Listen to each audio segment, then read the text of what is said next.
5वटा MS अफिसको यस्तो बवाल सर्टकट कीहरू that you should need to know हैन, यदि तपाईहरुले वर्ड युज गर्नुहुन्छ भने।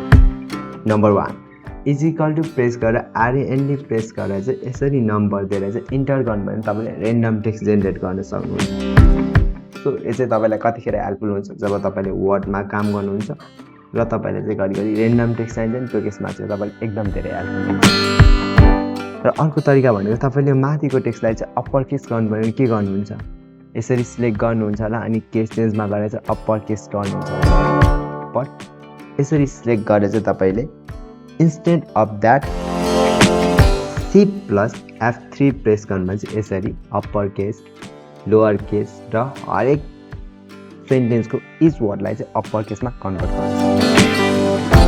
एन्ड नम्बर 3 अब म चाहिँ तपाईलाई भन्छु हैन, यो प्याराग्राफको हरेक वर्डलाई चाहिँ अन्डरलाइन लाउनु भन्दाखेरि कसरी गर्नुहुन्छ, यसरी सिलेक्ट गर्नुहुन्छ CTRL+U गर्नुहुन्छ। बट मैले के भने हरेक वर्डलाई अन्डरलाइन भने नि त सबलाई अन्डरलाइन लाग्यो।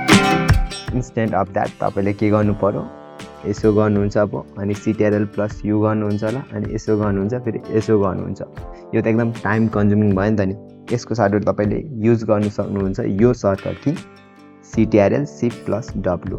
हेर्नु त हरेक वर्डको मुनि चाहिँ अन्डरलाइन लाग्यो नि अनि स्पेस पनि छुटिरहेछ।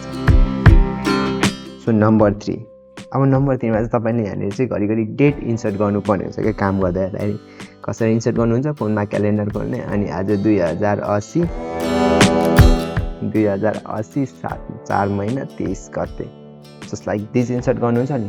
बट तपाईले चाहिँ क्लिक गर्नु सक्नुहुन्छ यसको साटो चाहिँ Alt Shift अनि D, डेट आउँछ डाइरेक्टली र टाइम पनि यसरी इन्सर्ट गर्नु सक्नुहुन्छ Alt Shift D।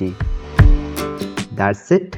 सो यस्तो सर्टकट कीहरू हेर्न चाहनुहुन्छ यो च्यानललाई फलो गर्न सक्नुहुन्छ and see you in the next video.